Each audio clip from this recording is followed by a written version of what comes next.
Okay, looks like we're rolling.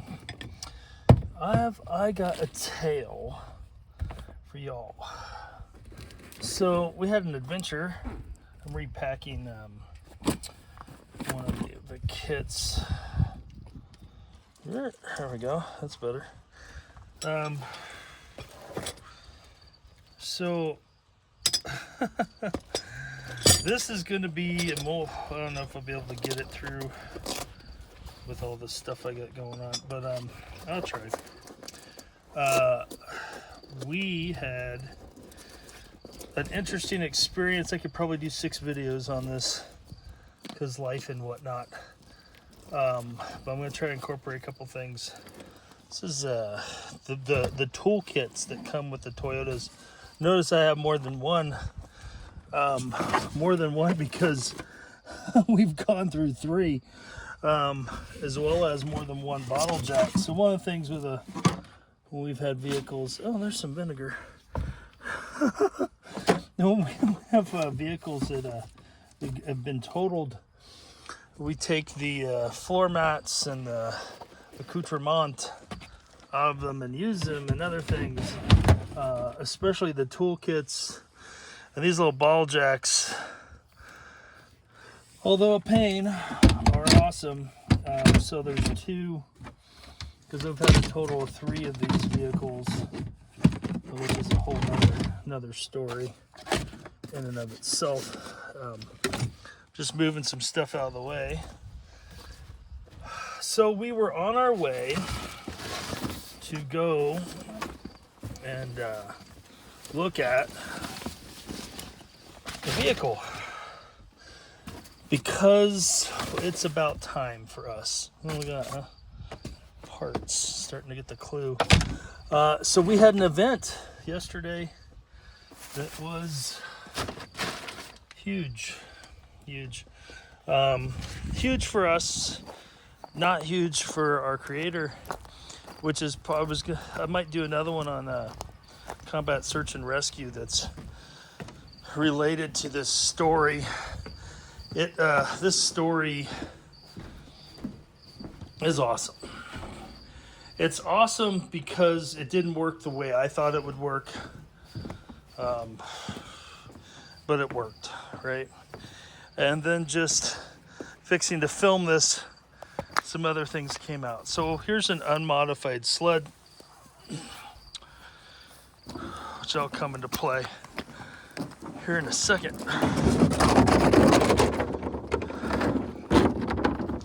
So we got some damage, serious damage. This got broke. That got broke. The brake line to the front ABS system got sheared off because at about 70 miles an hour, we had a tread fly off a tire. Yeah, let's see if I can get this where it needs to be and I'll cut the shit out of myself.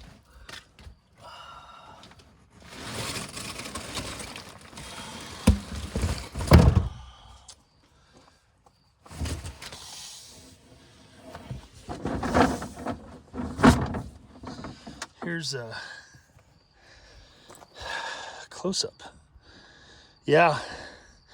And so this was going forward. Like, oh, I shouldn't use retread. These are not retreads. These are BF Goodwrench TAs. I have I think 8 of them. I don't know. So this happened when Mrs. Saw was driving.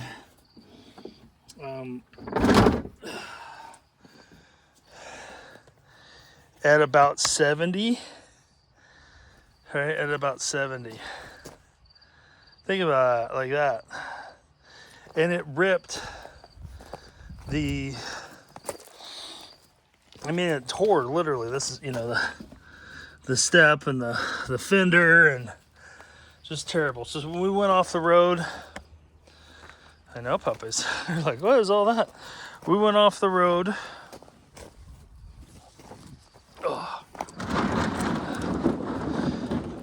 I'm moving this one-handed It's a big heavy tire. It's not a small tire. Aluminum wheel. So we went off the road. I don't know if you can hear me with the noise of the drag. This is breaking the myopic paradigm of the sled.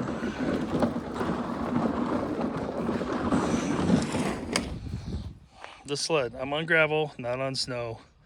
That thing's a pain in the butt. Rolling it on this grade with that sharpness, not a thing, right? Uncontrollable, get hurt. It's in the sled. I'm pulling it with one hand, literally a couple fingers, right? So we run off the road, and she stops the vehicle, you know, freaked out, obviously, because it was a quack, quack, quack, a real super loud, ripping stuff out from underneath the vehicle at 70. Luckily, we didn't flip. She didn't overreact. The whole time I'm like, stay on the road, because there's no median, there's no shoulder. This is in Montana.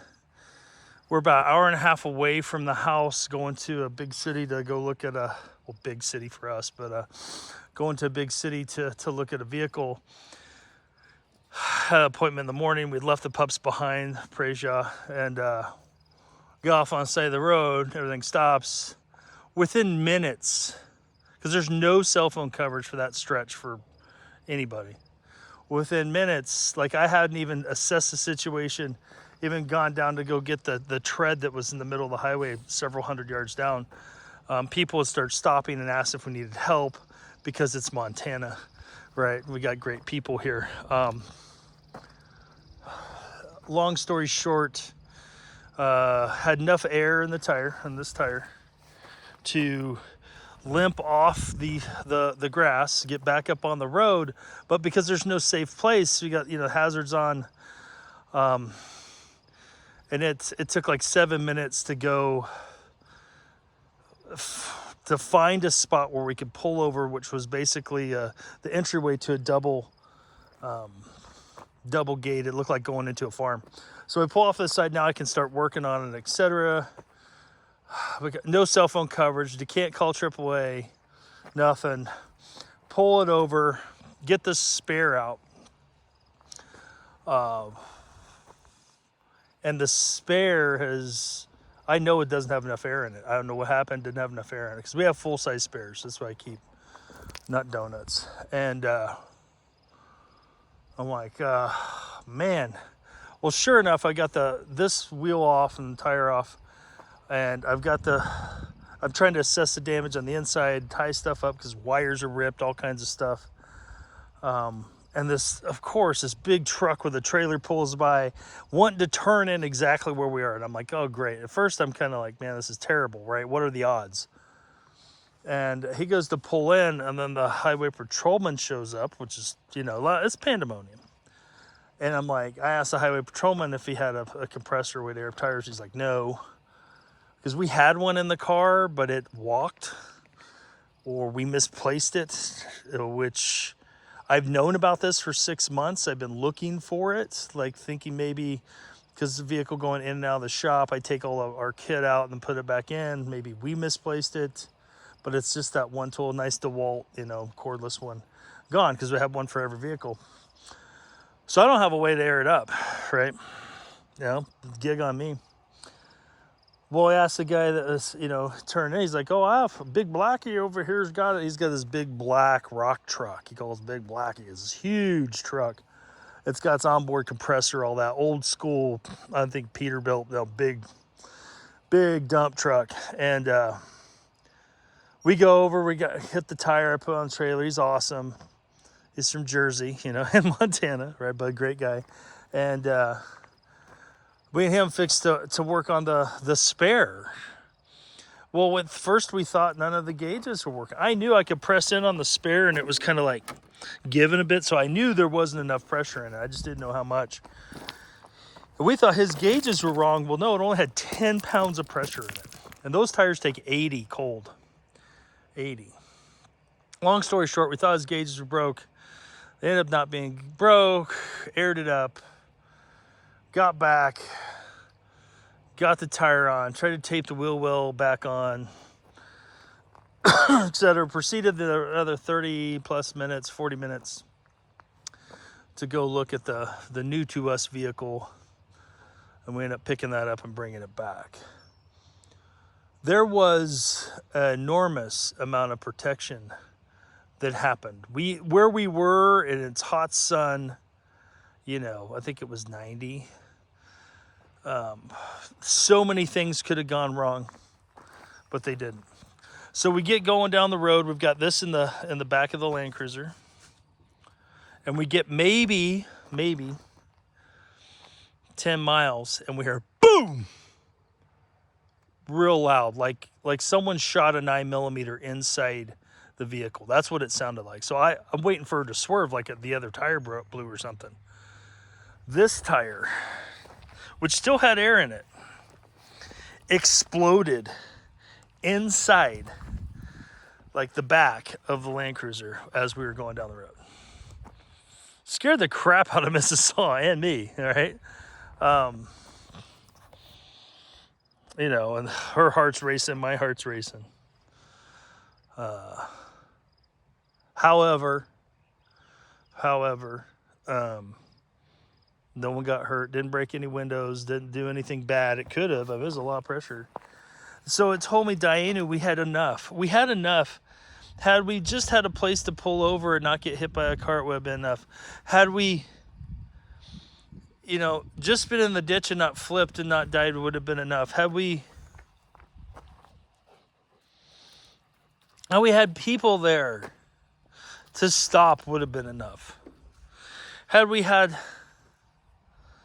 a person there to help us air up our spare, that would have been enough. Had we had the highway patrolman show up and have a hammer that I could get into the wheel well with, would have been enough.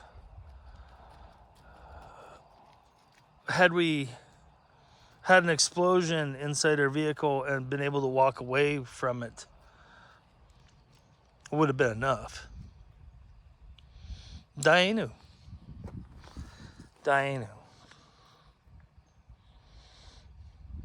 And we got another vehicle out of it.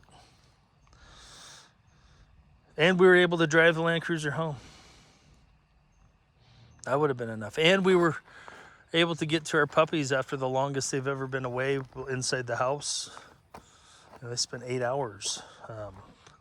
No messes. That would have been enough. And this morning, I was like, well, I'll drive the cruiser over to another building and get some of the other tires out and do that. And I realized that because our other truck is in the shop, I didn't have my keys to the Land Cruiser because Mrs. Saw took off. I have an emergency. I know where it is, but it's a pain to get to. I was like, you know what? Maybe I'll just use the sled and film this so it'll be enough, Dayenu,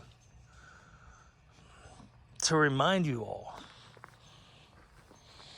that he takes care of his. One-handed. Had me being in the vehicle and not Mrs. Saw by herself would have been enough.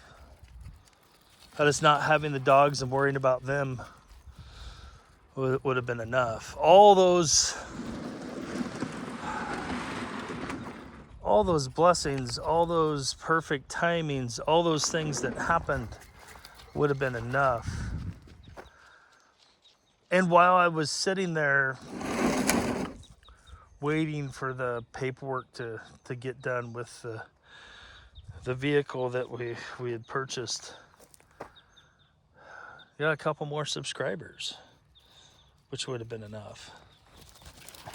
Amazed, blessed, thankful, happy.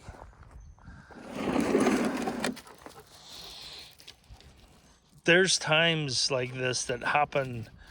Like, you can get mad at the situation, or you can realize all the blessings that happened, and him showing you over and over ways that I can't even count with my observation skills of how much he was there, picking me up and carrying me with that single set of footprints, if you will.